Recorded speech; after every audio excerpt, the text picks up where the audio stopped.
She walked into the room with a look on her face that froze my blood. "We need to talk," she said. My heart slammed in my chest. I already knew, but nothing could prepare me for what came next. She was hiding something, something huge, and I was about to find out just how far she'd gone. What she said next shattered everything I thought I knew. I never thought I'd be the type of person to question my wife. Sure, we had our ups and downs like every other couple, but the idea of infidelity was always something I believed happened to other people, not to us. Not to me. But when things started to feel off, I couldn't ignore it anymore. At first, it was subtle. Little things, like how she would glance at her phone a little too quickly when I came into the room, or how she began working late more often than usual. We were both in our early 30s by this point, and our life was a comfortable routine. I knew her habits. I knew her smile, her laughter, her touch. But suddenly, those things felt distant. One evening, it hit me. I had been home earlier than usual, and there was a utility worker outside, someone I hadn't seen before. He was wearing a navy blue uniform and carrying a heavy toolbox. He seemed to be talking to my wife by the driveway, his words too quiet for me to catch. But it was the way they were standing that made my stomach twist. There was a closeness in their stance that made something deep inside me tighten. The way her body leaned into him, the way his hand brushed the small of her back as she laughed at something he said. A laugh that I hadn't heard in months. I don't know what made me stay inside. Maybe I should have walked out and confronted them. But I didn't. I stood in the kitchen, watching through the window, my heart pounding in my chest. The worker turned around and walked away, his heavy boots tapping on the concrete as he climbed into the van. I don't know if he looked back at my wife. He probably didn't, but my mind was already racing. My wife, who had always been mine. My partner. My person. The feeling didn't go away. As the days passed, I couldn't shake the thought that something was wrong. Something beyond the late nights, the distance, and the increasing silence between us. The worker's name was never mentioned, and I never asked. I thought maybe it was nothing. Maybe I was just overthinking things. But as time went on, I found myself drawn into a quiet obsession, piecing together moments, wondering if it was all just in my head. But then came the day I saw her in the kitchen, her phone screen facing down, a text open. Not from a friend, not from a colleague. From him. And she didn't hide it in time. I didn't know what to do next. Should I confront her? Should I confront him? Or should I just wait? The question gnawed at me, each hour dragging me deeper into a quiet fury. But the most dangerous part? I still didn't know who it was. I still didn't know who she was cheating on me with. And part of me wasn't sure I wanted to know. Yet. It all felt like the start of something I didn't know how to stop. But the game had begun. And as I stared at that text, I realized I wasn't the only one playing. That night, I couldn't sleep. I kept thinking about her laugh with him, the way they stood close, and that damn text. My mind raced. Was I imagining it? What if it wasn't her, but me? The next morning, she acted normal. Smiling, kissing me on the cheek, making coffee. I should have felt relief, but instead, I was filled with doubt. The utility worker, who was he? Why did it feel like more? I couldn't ignore it any longer. I grabbed my phone, searched his name. There wasn't much, just a company and a service address. But I didn't stop. I clicked through links, dug deeper, until I found his social media. I stared at his photo. Just a regular guy, but there it was, his connection to her. Comment sections filled with inside jokes between them. And then, photos of them together. Not just work-related ones, but candid moments. I didn't know what to think. It could all be innocent, right? But my gut told me otherwise. I didn't have concrete proof, just pieces, strange photos, and texts that felt off. I had to be sure. So, I started acting different. I went out more, told her I had things to do, meetings with friends, errands. It worked. She didn't seem to notice the change, or if she did, she didn't care. Then one day, her phone was left unattended. I saw a new notification. His name. My heart pounded. I didn't touch it right away, but I couldn't resist. I swiped the screen, and there it was, a message. I miss you. Last night was amazing. Can't wait for more. I froze. This wasn't a simple friendship. It was something more. My blood ran cold. I wanted to confront her, but I didn't. I couldn't. I had the confirmation I needed. But still, I didn't know his face. And that drove me insane. Now that I had the proof, I thought I'd feel better, but I didn't. The weight of it all, knowing my wife was betraying me, crushed me. But I couldn't act on it just yet. I had to think. I had to plan. For the next few days, I did nothing. I let the silence between us grow. She was still her usual self, working late, scrolling through her phone, and I was quietly observing, analyzing every little detail. The worker's name kept echoing in my head. I couldn't stop thinking about him. Who was he? Why did she keep this secret? I needed to know his face, to figure out how long this had been going on. I started paying more attention to her behavior. The little things. The way she would pause before answering a question, the extra time spent in the bathroom, or how she'd act a bit too calm when I'd ask about her day. Something didn't sit right, but I kept my distance, letting the tension build. Then came the weekend. She had plans with friends again. I knew better than to ask details. I decided to follow her, just for a bit, to see if my suspicions were right. She left in the afternoon, dressed up, looking beautiful as always. But there was something about her. It wasn't just the way she looked. It was how she seemed to be in a rush, eager to leave. I followed her, trying to keep a safe distance. She parked outside a bar in the downtown area. I stayed back, watching from a distance. But here's the kicker. When she went inside, he was there. The utility worker. I saw them walking in together, laughing. My heart sank, and I couldn't tear my eyes away. This was real. The reality of it hit me like a punch to the gut. I didn't confront her. I didn't approach them. Instead, I turned around and walked away, my mind a whirlwind of anger and betrayal. I still didn't know what to do. But one thing was clear. I wasn't going to let this go. I spent the next few days in a fog, replaying the moment I saw them together over and over in my mind. The way they laughed, how close they were. It wasn't just a casual encounter. It was something more. My mind was racing with questions, but I couldn't find the right words to confront her. I had everything I needed, but there was still one thing that burned at me. The mystery of why? Why him? What had I missed? What made her choose him? I couldn't stop obsessing over it. Finally, on a quiet evening, I decided to confront her. I had to know. I couldn't live in this limbo anymore. I waited for her to come home from work, my heart pounding in my chest. When she walked through the door, I could see she was already acting a little distant. Something was off. "Hey, we need to talk," I said, trying to keep my voice steady. She looked at me, her brow furrowing. "About what?" "The guy," I said, my voice barely above a whisper, though the words felt like they were crashing through me. "The worker, the one you've been talking to. Who is he?" She froze, a flash of guilt crossing her face. I could see her hesitate for a split second before she forced a smile. "Why are you asking about him?" she replied, her voice light, almost too light. I didn't back down. "I know about the messages. The text you got from him.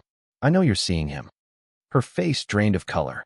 For a moment, she stood there, speechless, the tension thick in the air. "I don't know what you're talking about," she said, but her voice trembled. She was lying. I could hear it. "I saw the texts. I saw the messages, the way you talked to him. I know everything." My voice grew steadier with each word. Her eyes shifted away, and for the first time in a long while, I saw fear in her gaze. But still, she wouldn't admit it. "You're just overreacting." "It's nothing," she tried to say, but the words were weak. I could feel my heart sinking, my anger rising. I had proof. She had no excuses. But the hardest part was still to come. "It's not nothing. I know everything, and I'm done pretending like it is."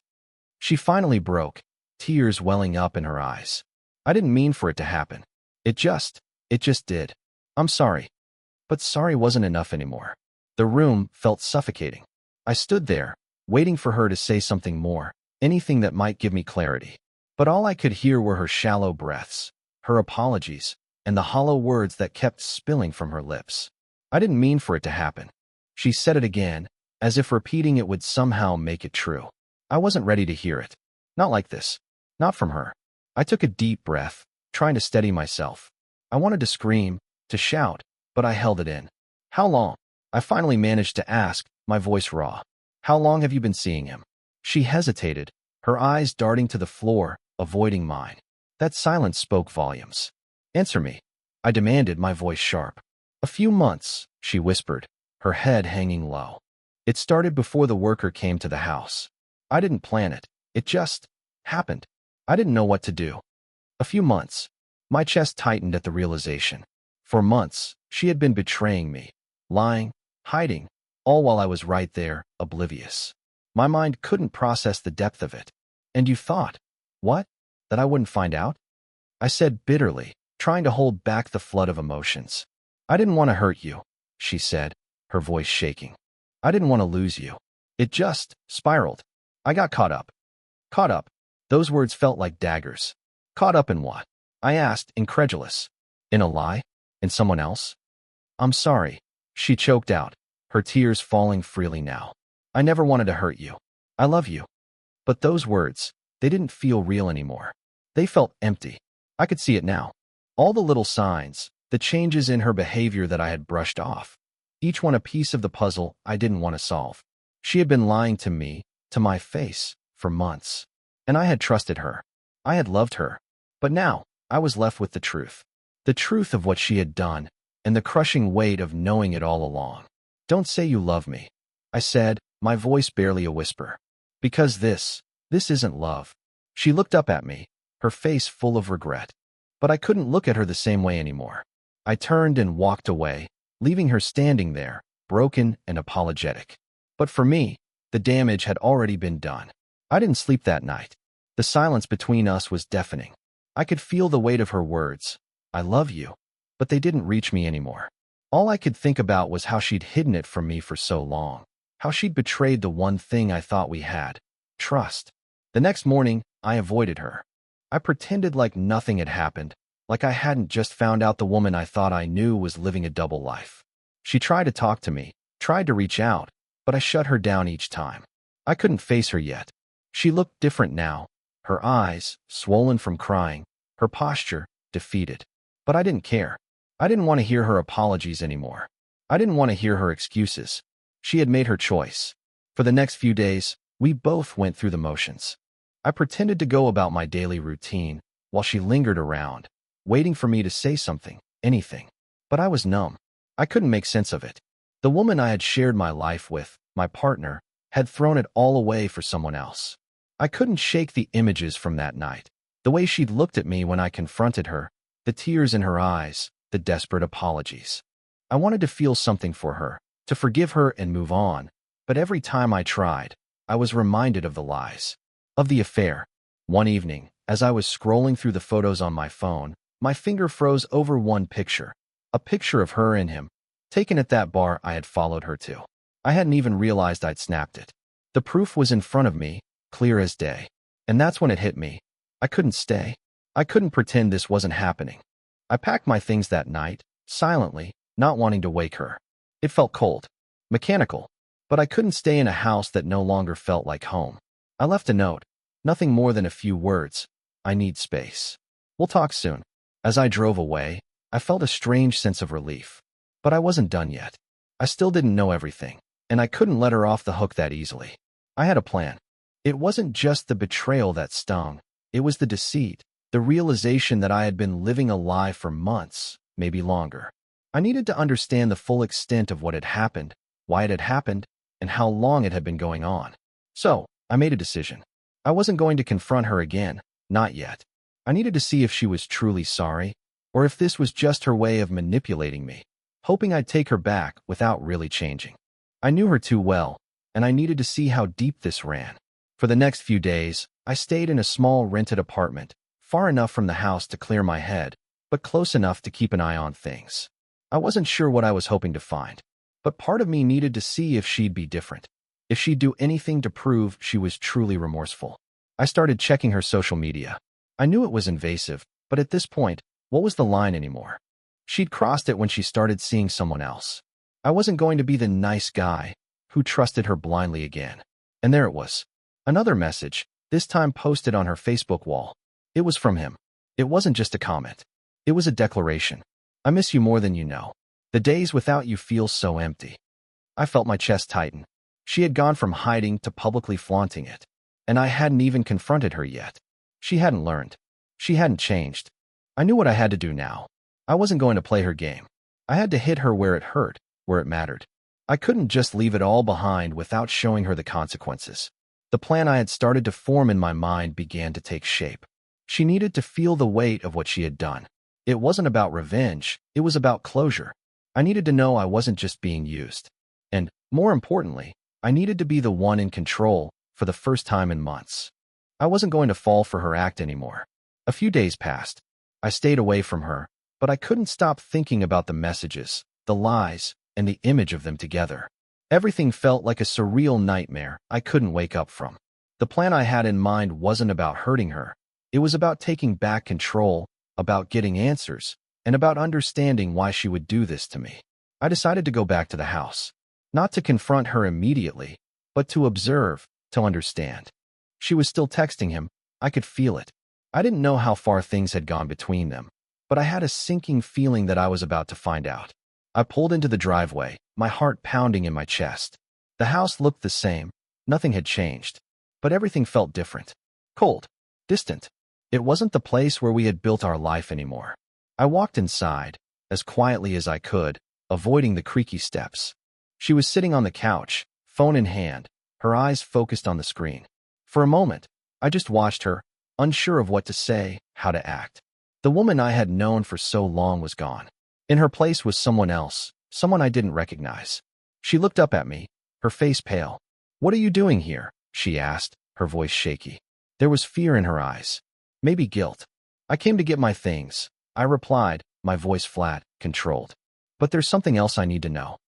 I could see her hesitate, like she knew what was coming but didn't want to admit it. "Please," she whispered. "Don't do this. I'm sorry." Her apology meant nothing now. I saw the message. I said quietly, watching her reaction closely. "The one you posted for him. The one about missing him. You've moved on. But I need to know, how long has this been going on?" Her lips trembled, and for the first time, I saw true regret in her eyes. But it wasn't enough. I didn't mean for it to happen," she said, her voice breaking. "It just did. I don't know what happened to us, but I never wanted to hurt you." I wanted to yell at her, to make her feel every ounce of pain I was feeling. But I held it in. "I don't care about your excuses anymore," I said, my voice shaking now. "I just need you to be honest with me. How long? How long have you been seeing him?" She let out a deep sigh and finally, her shoulders slumped in defeat. "Since last summer. It's been going on for months." Months. That hit harder than anything else. The time we had spent together, all the moments I had cherished, had been tainted by this secret. I didn't know what to say after that. The silence between us was deafening. The truth was finally out, but it didn't make it any easier to process. I needed to leave, to find space, to figure out what I was going to do with all of this. I turned to leave, but before I did, I looked at her one last time.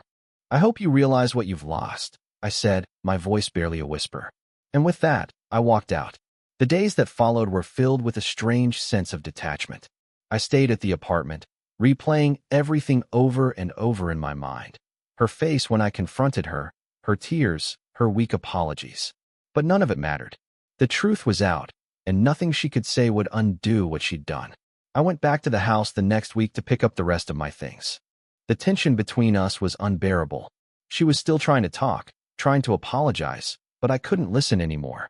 I wasn't the person she thought I was. I wasn't going to forgive her this time. As I packed up the last of my belongings, I realized something. I was done. For months, I had been lying to myself, pretending that things were fine, that we were fine. But the reality hit me hard. The woman I had loved, the woman I thought was my partner, had destroyed everything we built. There were no more excuses left. No more second chances. I had been given a harsh, painful lesson. People change, and not always for the better. She came into the room, standing in the doorway, her eyes swollen from crying. "Please," she whispered. "I can't lose you." "You already have," I said, the words cutting through the silence. "You made your choice. And now, I have to make mine." Her eyes filled with tears. "You don't mean that," she said, stepping closer. "I made a mistake. I'm sorry. Please don't leave me." But I couldn't listen to her anymore. "You don't get it, do you? It's not about your apologies. It's about trust. And you broke it."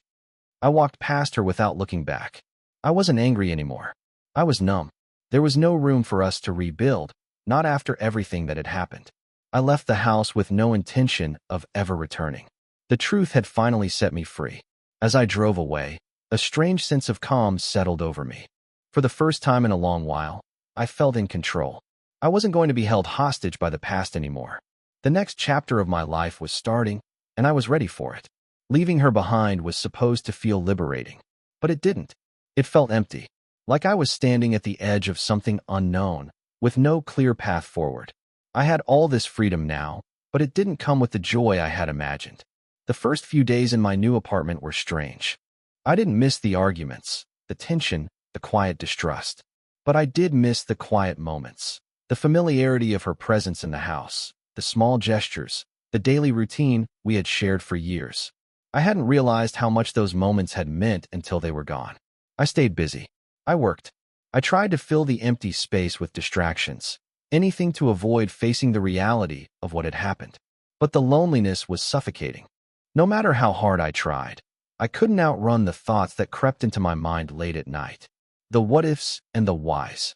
She called, texted, left voicemails. Every message was the same. Apologies, please for me to come back, for us to work things out. I deleted them without listening. It wasn't just about the affair anymore. It was about the betrayal. It was about the person she had become. And I couldn't go back to that.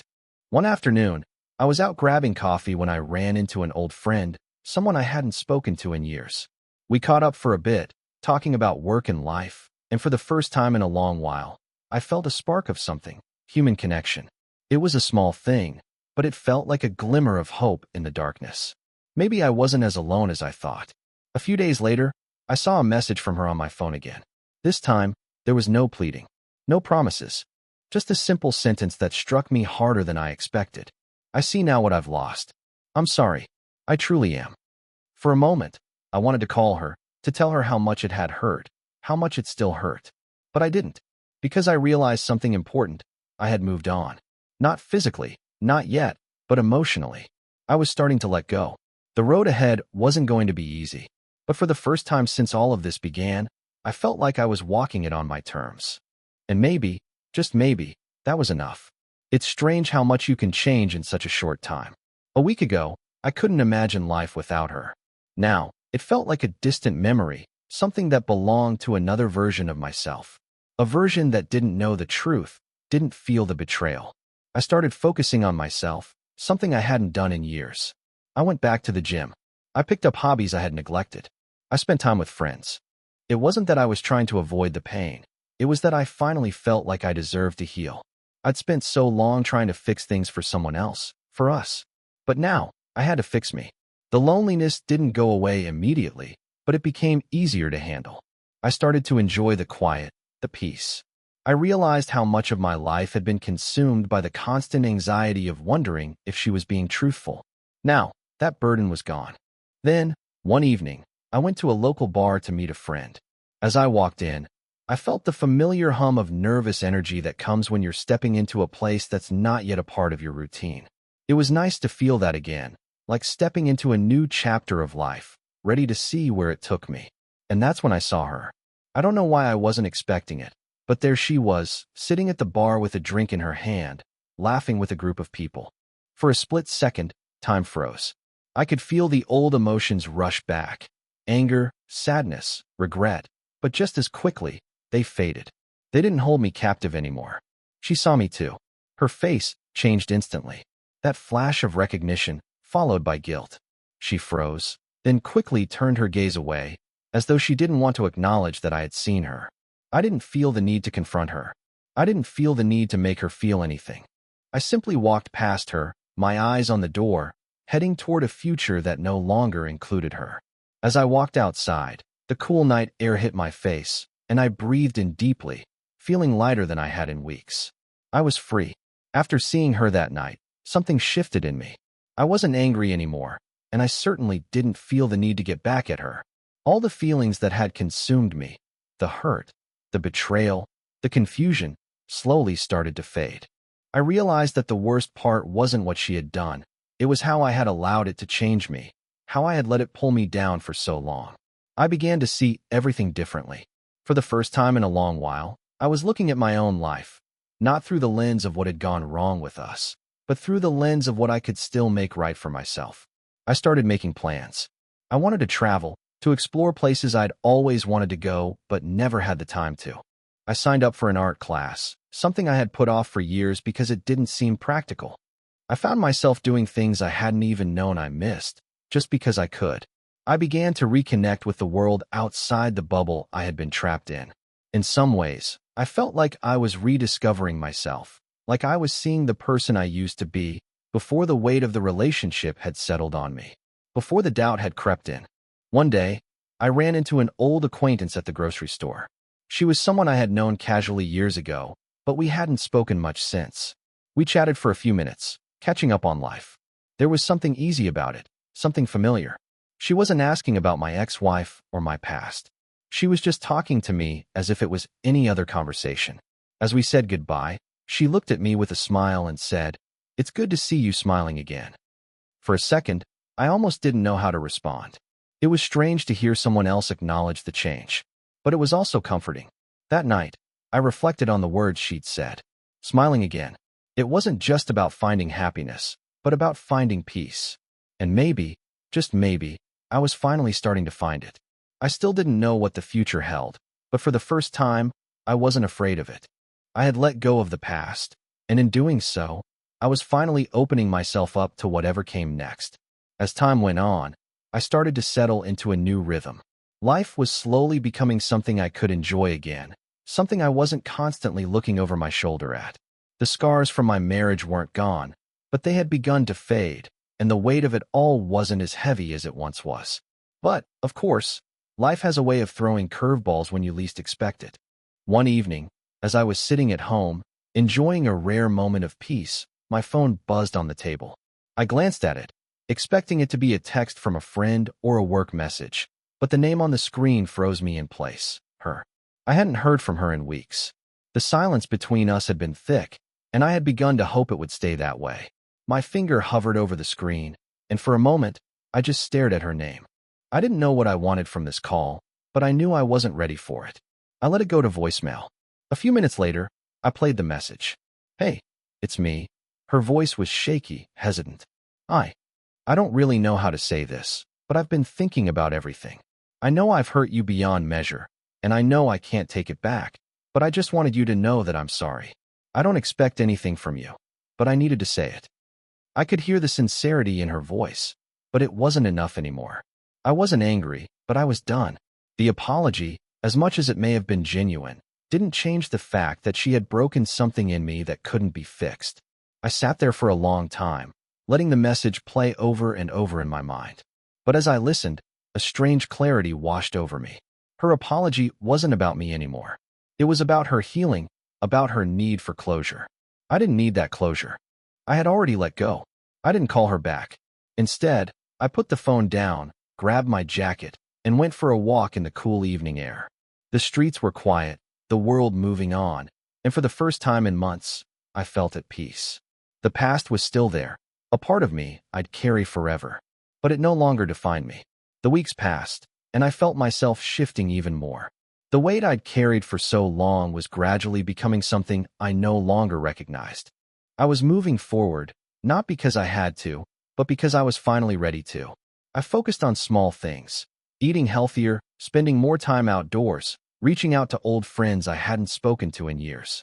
And when the invitation to travel with some of them came up, an impromptu weekend road trip, I didn't hesitate. The trip was exactly what I needed. Being out of my usual environment, surrounded by people who didn't know my past, felt like a reset. We explored new places, laughed like we hadn't in years, and for the first time in a long time, I felt like I was experiencing life in full color again. There was no room for guilt, no space for second-guessing. It was just me, the open road, and a group of people who reminded me of the parts of myself I'd neglected for so long. On the last day of the trip, as I sat on the hood of the car, looking at the stars with a cold beer in hand, I had an epiphany. All of the hurt I'd carried for so long, all the bitterness and anger, had clouded my view of the future. But now, it felt different. I wasn't running from the past. I was building something new, one day at a time. When I returned home, things felt right. The apartment, though still modest, felt like a space of my own. I wasn't just living there, I was living. I started picking up more projects, working on things that made me excited again. It wasn't perfect, but I had finally found my peace in the chaos. But life, as it always does, had one more test for me. It was a Thursday evening when I ran into her again. I had just finished a meeting at a local cafe and was heading out when I saw her across the street, walking toward me. Her eyes met mine, and for a split second, neither of us moved. Then she stopped, hesitated, and walked over. I didn't expect to see you here, she said softly, her voice unsure. I looked at her, and for the first time in a long while, I didn't feel anger. I didn't feel the crushing weight of the past. I simply felt nothing, and I realized that was okay. I wasn't bitter. I wasn't angry. I was just okay. I didn't expect to see you either, I said, my voice steady but kind. She looked down at the ground, and for a moment, I saw the same person I had known years ago, the one I had loved before everything fell apart. But now, it felt like she belonged to someone else, not the version of her I had tried to hold on to. I hope you're happy, she said, her voice barely above a whisper. Really, I just wanted you to know that. I nodded. I am. I think I'm finally getting there. She smiled softly, her eyes glistening with unshed tears. Goodbye, then, she said, her voice shaking. I watched her walk away, not feeling the usual pang of regret. There was a quiet finality to it. No more unfinished business, no more what-ifs. She had her life, and I had mine, and both of us were moving forward.